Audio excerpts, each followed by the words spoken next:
I'm about to face an abrupt change of plans. I am at Lake McGregor today, which is right next to Lake Tekapo. I've just driven over 5 hours from Kaikoura Peninsula to see the famous Lake Tekapo. When this happens, Unfortunately, the main reason people come down here is because the stars are amazing and we have got some cloudy and rainy weather. oh yeah, and then this happens. When I told you I was going to walk around Lake Tekapo, I did not have internet service. I've wanted to see the South Island of New Zealand since moving here 8 years ago, but I came here with only an internship salary between two people. Then I was using all my vacation to fly home. COVID hit, I became a caretaker in a medical emergency for 8 months, and now that I finally made it here, I'm moving around on a tight schedule as my friends are paying for all the gas in my accommodation and have decided to only spend one full day in the area. Normal? You're done? You're done? Yeah. But now, the two main reasons people come here, well, I can't even enjoy. And it's not fun or pretty, it's directly along the road. How am I gonna make the most of my time here? Did we waste our time coming to Lake Tekapo? Is the whole trip going to be a waste of time if we're constantly rushing from one place to the next? We're all feeling the nerves of making sure we don't actually miss our ferry. The day starts out with me ambitiously and naively setting out to walk around the lake. So it is end of January 2024 and Lake McGregor area, or I guess the Mackenzie Plains or something like that, this whole area is under severe drought. So this brownness that you see behind me, that's not normal. Normally it's like rich green. And along the way to get here, every single river that we saw was almost completely dried up.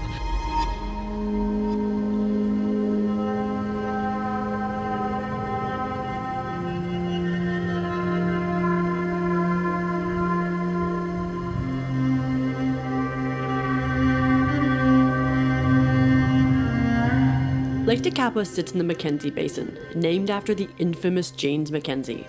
Legend has it that Mackenzie managed to steal 1,000 sheep, cross over the Mackenzie Pass, and hide them in the basin. Even after he was found and arrested, he escaped prison so many times that local authorities decided the easiest option was to set him free as long as he left the country. His legend lives on though, and a statue can be found on the main street of Farley as you go through the Mackenzie Pass. So I don't see an actual trail that goes around the lake. So I'm just kind of walking along the coast, hoping for the best. And it could take many, many hours to get around. So I'm just hoping I don't get rained on because we're forecasted to have some rain tonight. Before this South Island trip, I had been very busy, had no time to do any research. And with zero information, my brain decided Lake Tekapo would be the same size as the childhood memories of lakes that I have, which includes small manageable lakes that you can swim across. And of course, if you can swim across them, then of course you can walk around them.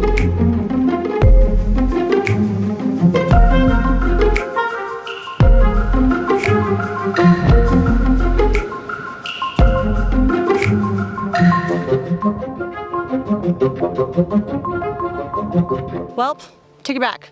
There's a big gully in the way and I can't get across. So I actually have to turn back and maybe see if I can find a trail. Damn it. I feel like when you're hiking, having to double back on your walking because you went the wrong way is probably like one of the most annoying things that you can experience.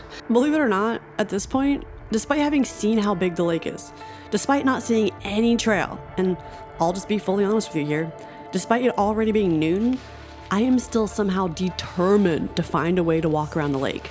I'm literally terrified that I'm not going to maximize the experience of this trip. You ever been there? Racing from one spot to the next just so you can tell everyone about all the things you saw and did?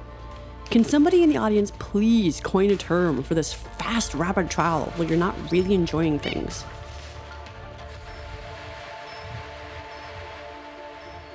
So I would just like to clarify that when I told you I was going to walk around Lake Tekapo, I did not have internet service and did not realize how far around Lake Tekapo it is. So just to the end of Lake Tekapo would be 41 kilometers. So I'm guessing all the way around is probably like 100. And that's like a couple days worth of walking. So definitely not walking around Lake Tekapo. I'm actually probably just gonna walk into town, which is about 12 kilometers on one side of the lake here and 12 kilometers back. So that's still gonna be a hefty hike. I'm looking forward to it. As you guys know, I'm training to do the Te Araroa Trail, which will go from the north of New Zealand all the way down to the south.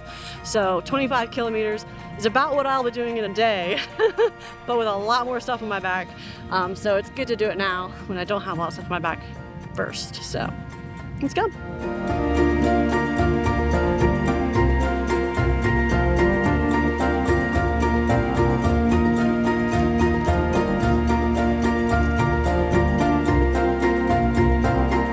So the internet is splotchy, and I can't really find a route into town, and I actually don't know what I'm gonna see when I get there. I'm experiencing something I think a lot of you will resonate with. My brain is kinda cloudy from being in work mode for too long, and I'm having a hard time switching over to vacation mode.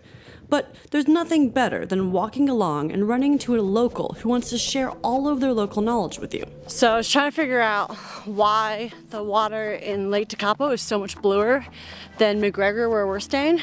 And apparently part of it is because it's a lot deeper, and also it's a lot colder, and I guess being cold makes it bluer. That's what some guy told me. And I think it's interesting because I remember learning recently that blue light has the ability to penetrate water deeper than any other color of the rainbow. So I guess like the fact that it's deep might have something to do with its blueness. But the other thing is that he told me about some hot springs that I can go to, which are in town. And also there's an observatory that you can go to and have a cup of tea or something nice. So I'm actually gonna turn around, walk back to Lake McGregor, and then hopefully head to some hot springs or go for a swim. Yay! By the way, I forgot to mention that the reason that Lake Tekapo is actually colder than the other two lakes is because it is the one that is glacier fled. You've probably picked up by now that I am probably the worst travel guide ever, but this is genuinely how I travel. I remember when I first moved to New Zealand in, 2016, one of my colleagues said, anytime you see an alleyway that piques your curiosity, make sure you follow it. And well, on my way back to the campsite, that's exactly what I did. One of the reasons that I really want to eventually be able to full-time travel, or at least like have that option, is because of the freedom. And I feel like a lot of full-time travelers, and I'm assuming you guys, can identify with that desire to have freedom. Like that's like probably like my main motivator. When I like sit down and I'm grinding and I'm editing an episode and I'm just like spending all day at a computer, like I'm visualizing this freedom that I eventually can have. And one of the things that makes me feel the most free in the world is skinny dipping. And I was walking along and realized there's nobody around. There's a beautiful lake. So guess what I'm gonna go do? I'm gonna go skinny dipping. Yeah. There I was, experiencing the most serene moment, feeling at one with nature, just gliding through the water with absolutely no resistance. There truly is nothing like going skinny dipping. And when I meet people who've never been skinny dipping before, and when I eventually get them in the water, haha, it's always this kind of like transformation that they experience, where they're like, why have I been missing out on this my whole life? Where have I been? So it was quite something, a very immersive experience in the water. And I was in that moment, experiencing that when, well, my friends came along.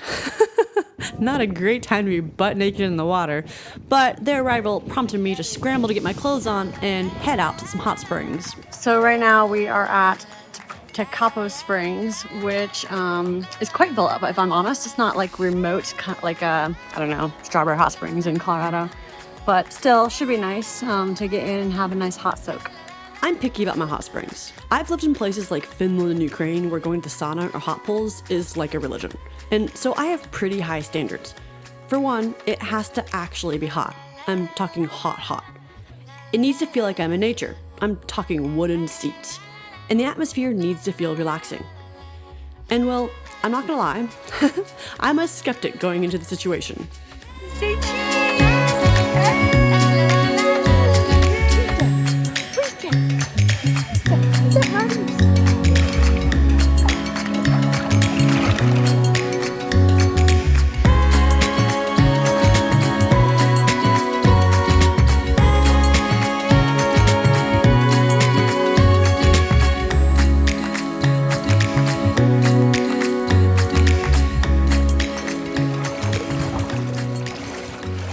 So hot springs on this scale always crack me up a little bit because traditionally this kind of thing, hot pools, were used like as a communal thing, but when it's this big and nobody knows each other, like everyone just kind of sits in the corner and reads a book and no one really talks to each other unless they came together. Like in Eastern Ukraine, all the women would go to the hot springs and that was like their time to hang out, and there was like a bit of a hierarchy to like who got to like clean themselves first. So like the lowest of the hierarchy, which would be children probably, got to clean themselves last. But it was like this thing where they would like exchange gossip and news and like medicinal things they were doing, and that was like a way of just exchanging information. But there's none of that going on here.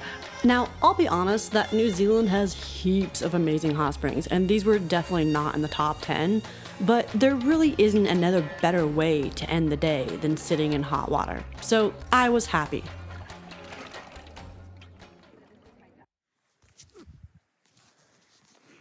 So we're back at the campsite, and tomorrow we head out to Mount Cook. So I'm gonna see if I can get up early and maybe circumnavigate the Lake McGregor, get a walk in early before we get in the car. But I'm really excited about Mount Cook, to be honest. I was hoping to maybe get up and see some stars tonight, but I checked and it's supposed to be cloudy all night, starting like basically immediately. So maybe just won't see stars here. I was thinking, like, what do I think of Lake Tekapo? I think I'm saying it wrong, sorry. And overall, I think it's, like here specifically, it's cool to see so many caravans and people like living locally in this like very, it feels like kind of an unforgiving environment. Like it's just so dry and they might have forest fires and like, I don't know, it's just kind of like barren and raw, but they have their camper vans here and they go hiking all the time. Like I ran some guy today and he was like, yeah, I just do like a 20-kilometer hike every once in a while just for fun of it. I'm like, hell yeah. It's not like my version of freedom, but I like that they're pursuing their version of freedom and adapting it to whatever they personally need. And it's cool to see. So yeah, anyway, see you guys tomorrow. Good morning. So you can see some clouds behind me, and we just got hit by a big rainstorm, and there's a couple more squalls where I passed through, so probably not going to walk around Lake McGregor this morning. Probably gonna take off and hop to Mount Cook as soon as possible. I think it's just something you have to come to expect. If you're gonna come here, it's gonna rain often. And so, for the bazillionth time, plans change. I wasn't able to see the stars that Lake Tekapo is so renowned for. I wasn't able to walk around the lake because, well, you know. And of course, I had my skinny dipping rudely interrupted. So, the trip was ending, and I was thinking to myself, how can I make this one last moment right before we drive away worth it? And so, well, onwards. So it's funny, I read about this church here, the Church of the Good Shepherd, which supposedly is the most photographed church in New Zealand, or one of the most, and it's also considered a Category 1 heritage site, which means it's super important and supposed to be protected.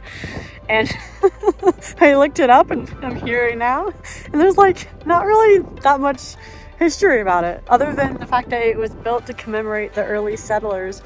They said that it is understated and simple and solid to represent what a settler must have had to go through to be able to survive this, feels like a very brutal environment, to be honest. It was like dry and really freaking hot one day, and now it's just like covered in rain. It's so cold so fast. So I can't even imagine what this place is like in the winter. How underwhelmed are you? Normal? We're done. You're done? Yeah. I've seen it. Kind of makes me think of what I said yesterday, which is the lengths people will go to get their freedom. This whole trip reminded me of something that happened in my childhood. I remember I had to be like, I don't know, 8 years old, maybe older, maybe younger, and I was supposed to go to Disney World. And I remember for some reason the trip got canceled. And in the pit of my stomach, I felt this deep disappointment, this feeling that was overwhelming, and it consumed me for days. And, well, I didn't feel that feeling on this trip. I mean, I had so many things fall through at Lake Tekapo that, you know, theoretically I should have felt disappointed.